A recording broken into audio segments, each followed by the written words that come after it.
주님께서 귀한 아침을 허락해 주셨습니다. 이 시간 사사기 19장 1절에서 10절의 말씀을 통해 하나님의 은혜를 경험하는 시간 갖기를 소원해 봅니다. 이스라엘의 왕이 없을 그때에 에브라임 산지 구석에 거류하는 어떤 레위 사람이 유다 베들레헴에서 첩을 맞이하였더니 그 첩이 행음하고 남편을 떠나 유다 베들레헴 그의 아버지의 집에 돌아가서 거기서 넉 달 동안을 지내매 그의 남편이 그 여자에게 다정하게 말하고 그를 데려오고자 하여 하인 한 사람과 나귀 2마리를 데리고 그에게로 가매 여자가 그를 인도하여 아버지의 집에 들어가니 그 여자의 아버지가 그를 보고 기뻐하니라. 그의 장인 곧 그 여자의 아버지가 그를 머물게 하매 그가 3일 동안 그와 함께 머물며 먹고 마시며 거기서 유숙하다가 넷째 날 아침에 일찍 일어나 떠나고자 하매 그 여자의 아버지가 그의 사위에게 이르되 떡을 조금 먹고 그대의 기력을 돋운 후에 그대의 길을 가라 하니라. 두 사람이 앉아서 함께 먹고 마시매 그 여자의 아버지가 그 사람에게 이르되 청하노니 이 밤을 여기서 유숙하여 그대의 마음을 즐겁게 하라 하니 그 사람이 일어나서 가고자 하되 그의 장인의 간청으로 거기서 다시 유숙하더니 5째 날 아침에 일찍 일어나 떠나고자 하매 그 여자의 아버지가 이르되 청하노니 그대의 기력을 돋우고 해가 기울도록 머물라 하므로 두 사람이 함께 먹고 그 사람이 첩과 하인과 더불어 일어나 떠나고자 하매 그의 장인 곧 그 여자의 아버지가 그에게 이르되 보라 이제 날이 저물어가니 청하건대 이 밤도 유숙하라. 보라 해가 기울었느니라.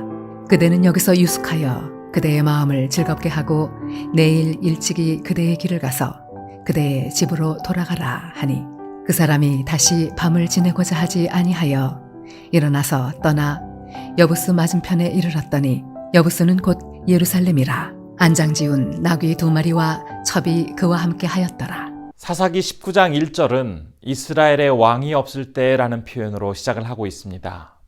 이 표현을 통해서 당시 사회는 규율과 법규가 정상적으로 시행되지 않고 많은 사람들은 자기 보기에 옳은 대로 함부로 행동하고 있던 그런 상황이었음을 우리는 알 수가 있습니다.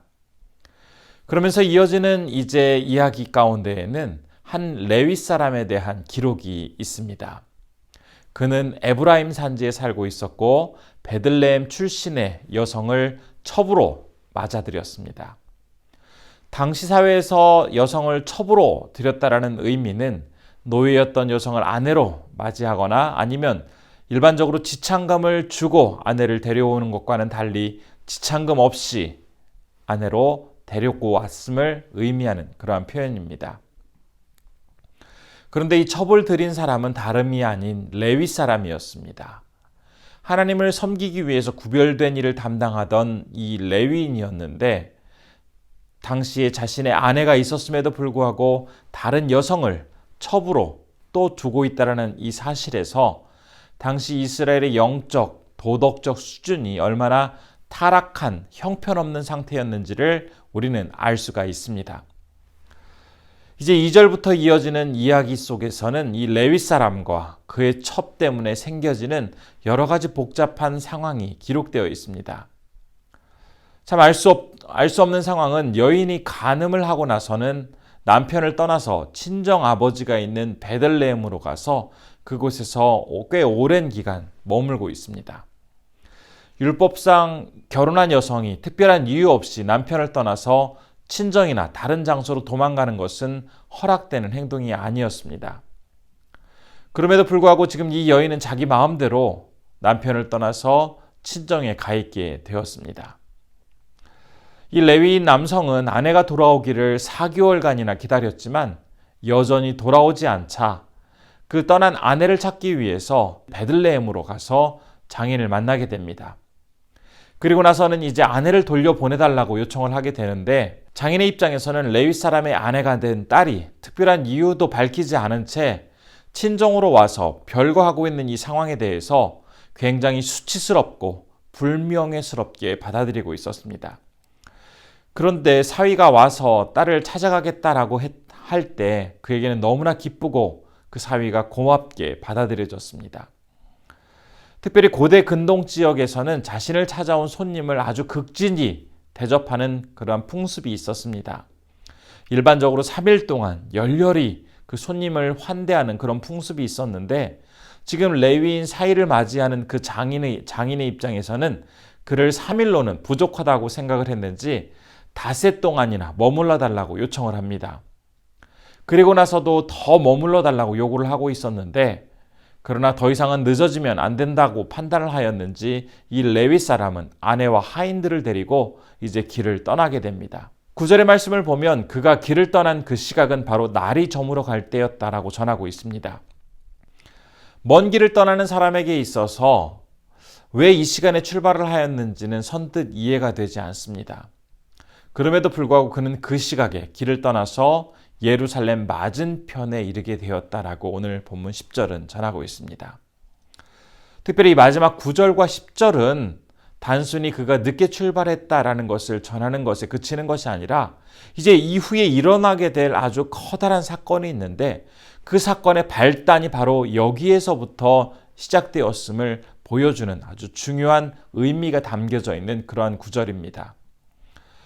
우리 오늘 말씀 가운데 특별히 이스라엘의 영적 지도자였음에도 불구하고 그가 바르게 서 있지 못한 채 굉장히 잘못된 판단과 잘못된 행동을 통해서 결국 어떠한 커다란 죄를 범하게 되어지는지 그의 반면교사적인 그러한 교훈을 두 가지 살펴볼 수가 있습니다. 첫 번째는 당시 백성들뿐만 아니라 지도자들의 이 도덕적인 타락이 참 심각했음을 알 수가 있습니다. 일반 백성들이 첩을 두었다라는 것도 율법적으로는 받아들이기 힘들었을 텐데 영적 지도자라고 받아들여지던 이 레위 사람이 성적인 만족과 세상적인 유익을 위해서 첩을 두었다라는 이 사실은 가나안에 들어간 이 이스라엘 백성들 전체가 지금 하나님의 말씀보다도 가나안에 살고 있던 이 사람들의 가치관과 정신에 물들어져서 하나님의 자녀로서의 구별된 모습을 보이기보다는 세속화된 가치관 그리고 그 가나안 사람들에게 물들어 버린 그런 잘못된 습성을 따라 살아가고 있음을 보여주고 있습니다. 또한 두 번째로 우리가 바라볼 수 있는 것은 이 레위 사람의 우유부단한 판단과 행동은 결국 상황을 악화시키는 결정적인 원인을 제공하고 있음을 알 수가 있습니다. 앞에서 언급했던 것처럼 일반적으로 고대 근동 지역에서는 손님을 아주 극진히 열렬히 환대하는 그런 풍습이 있었습니다. 그러나 이 기간은 대체적으로 3일 정도로 그들은 환대를 베풀었습니다. 하지만 떠나려 할 때마다 장인은 간청하면서 이제 이 레위 사람이 더 머물러 주기를 요청하였고 5일째가 되었습니다. 그럼에도 더 있으라는 그러한 권유에 대해서 분명한 결정을 내리지 못하다가 5일째 되는 날에도 거의 해가 기울어지려고 할 때야 비로소 이제 길을 떠나고 있는 이 모습을 통해서 사실 길을 떠나려면 아침 일찍 출발하거나 많이 늦어졌으면 다음날 출발하는 것이 당연함에도 불구하고 그의 지혜롭지 못한 우유부단한 이러한 유보와 판단으로 결국 엄청난 비극을 가져오게 되는 단초를 제공하고 있습니다. 하나님께 신실하게 쓰임받은 사람들의 공통점을 찾아본다면 바로 하나님의 때를 분별하고 그 때를 따라 살아가던 사람들이었음을 우리는 알 수가 있습니다. 적절한 타이밍에 일을 시작하고 일을 맞추기 위해서 하나님의 말씀에 더욱더 민감하게 살아가고 있던 그런 많은 신앙의 선조들의 모습을 우리는 볼 수가 있습니다. 그러나 지금 본문에 등장하고 있는 레위인은 하나님의 일을 감당하였음에도 불구하고 자신의 상황에 대한 때를 지혜롭게 분별하지 못함으로써 결국 커다란 위기를 맞이하게 됩니다. 전도서 3장 1절은 이렇게 기록하고 있습니다. 범사에 기한이 있고 천하의 만사가 다 때가 있나니. 이러한 전도서의 말씀 가운데 농부가 아무 때나 밭에 씨를 뿌린다고 해서 그가 나중에 열매를 거둘 수 있는 것이 아닙니다. 씨를 뿌릴 때가 있고 또한 거두어 드려야 할 그때가 있습니다. 이 시기를 잘 아는 농부가 나중에 풍성한 수확을 거둘 수 있는 것처럼 우리의 인생에서도 적절한 때를 알고 그 때를 대비할 때에 비로소 큰 위험을 당하지 않고 평안하게 살아갈 수가 있습니다. 특별히 우리는 이제 다시 오실 예수님을 기다리며 마지막 때를 살아가고 있는 사람들입니다.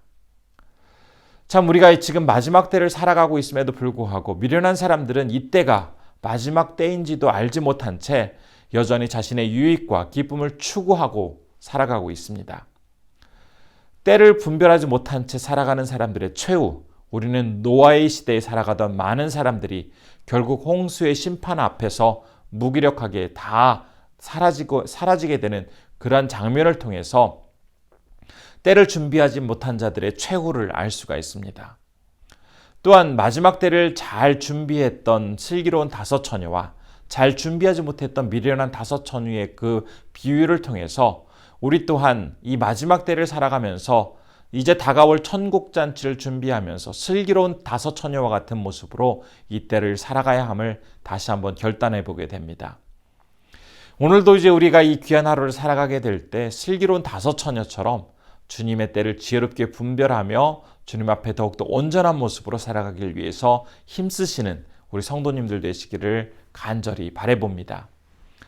이 시간 우리 기도하겠습니다. 첫 번째로는 세상의 가치관에 물들어서 자신의 즐거움을 추구하며 살아가는 그러한 사람들이 늘어가고 있는 이때에 구별된 모습으로 주님만을 바라보는 주님의 사람이 되게 해달라고 기도했으면 좋겠습니다. 두 번째로는 영적으로 늘 깨어서 주님의 때를 지혜롭게 분별하며 주님 앞에 지혜로운 다섯 처녀처럼 이 시대를 살아갈 수 있도록 인도해달라고 기도했으면 좋겠습니다. 오늘은 인도에서 사역하시는 이윤식 이춘경 선교사님 위해서 기도할 때 동역자들과 섬기는 교회를 주님께서 온전히 붙들어 달라고 기도했으면 좋겠습니다. 함께 기도하겠습니다. 오늘 말씀을 통해서 우리가 다시 한번 깨어 있어야 할 얼마나 중요한지를 깨닫게 됩니다. 아버지 하나님 세상의 가치관과 세상의 기준을 쫓아 살아가고 있는 오늘날의 시대에 주님만을 더욱더 바르게 살아가며 거룩한 모습으로 구별된 모습으로 살아갈 수 있도록 우리를 붙잡아 주옵소서. 구별되지 못한 채 세상의 모습들로 살아가는 것은 결국 커다란 죄악을 동역하고 자신의 인생마저도 또 많은 사람들의 인생마저도 망친다는 것을 알게 되었습니다. 아버지 하나님 오늘 말씀을 통해서 특별히 주님만을 온전히 바라보게 하시고 이 상황을 통해서 때를 분별할 수 있는 지혜를 가지고 하나님의 말씀에 귀를 기울이며 살아갈 수 있도록 우리를 붙잡아 주옵소서. 인도에서 사역하시는 이윤식 이춘경 선교사님을 기도할 때 참으로 좋으신 아버지 하나님 우리에게 귀한 하루를 허락하여 주시고 오늘도 말씀을 통해서 다시 한번 자신을 돌아보게 해주시니 감사드립니다. 자신의 유익과 자신의 기쁨을 추구하며 살아가는 사람들이 많아지고 있는 이때에 우리는 더욱더 깨어서 구별된 모습으로 하나님 앞에 바르게 서기를 원합니다. 하나님 앞에 거룩한 주님의 자녀로서의 그 본분을 잃지 않고 살아갈 수 있도록 붙잡아 주옵소서. 특별히 때를 분별하며 마지막 때를 지혜롭게 살아가는 것이 얼마나 중요한지를 다시 한번 생각해 보게 됩니다. 지혜로운 다섯 처녀처럼 이 마지막 때를 잘 준비하며 주님 오실 날을 기다리며 살아갈 수 있는 우리의 모두가 준비될 수 있도록 도와주시옵시고 우리 가운데 하나님을 더욱더 간절히 바라볼 수 있는 주님의 사람으로 살아가게 하여 주옵소서. 오늘은 인도에서 사역하시는 이윤식 이춘경 선교사님을 위해서 기도합니다. 우리 귀한 섬기는 사역자들의 건강을 허락하여 주시고 동역하는 교회 위에 하나님의 은총이 더욱더 충만케 하여 주시기를 원합니다. 모든 사역 가운데 하나님께서 귀한 열매가 많이 맺어질 수 있도록 주님 붙잡아 주옵소서.